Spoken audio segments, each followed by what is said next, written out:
Кыргыз Республикасынын Министрлер Кабинетинин төрагасынын орун басары, Улуттук коопсуздук мамлекеттик кызматынын жетекчиси генерал-полковник Ташиев Камчыбек Кыдыршаевичке кайрылуу. Урматтуу Камчыбек Кыдыршаевич, мен Ош областынын Ноокат районуна караштуу Төлөс айыл аймагынын айылдык кеңешинин төрагасымын. Менин сизге кайрылуума биздин айыл өкмөттөгү көптөгөн жарандарыбыздын арыздары, озек кайрылуулар себеп болду. Себеби азыркы учурда өлкөбүздө коррупцияга катуу күрөш жүрүп, жыйынтыгында буга чейин мыйзамсыз өткөрүлгөн аукциондор менен менчиктештирилип кеткен социалдык объектилердин кайрадан мамлекеттин эсебине өтүп жатканы элибиздин жана карапайым калктын бийликке болгон ишенимин өстүрдү. Биз Төлөс айылдык кеңешинин 8-чакырылышында депутаттары кезектеги сессияда өзүнүн аймак боюнча социалдык объектилер жөнүндө токтом кабыл алып, кайрылууну сизге жазып даярдап жөнөттүк.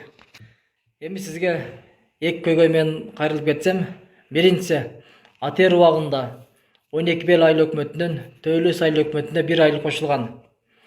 Ошол айылдын тургундары колдорунда токтомдор бар туруп, ушул күнгө чейин ар түрдүү себептерден улам үй салууга уруксат албай келе жатышат. Алар бул боюнча көп жерге кайрылган, бирок дагы эле көйгөйлөрү чечиле элек.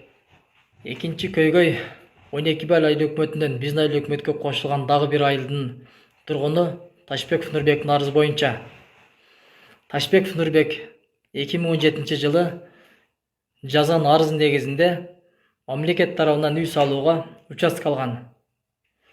Азыркы күндө колунда кызыл китеби бар, бирок өзүнө берилген жерге ээ чыга албай келет.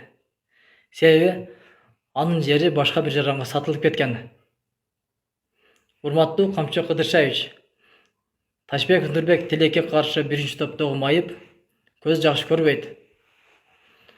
Ошондуктан жогоруда кайрылууда айтылып кеткен бардык пункттар боюнча мен сизге арыздарды жазып даярдап койдум. Жакын күндөрү сизге жөнөтөмүн.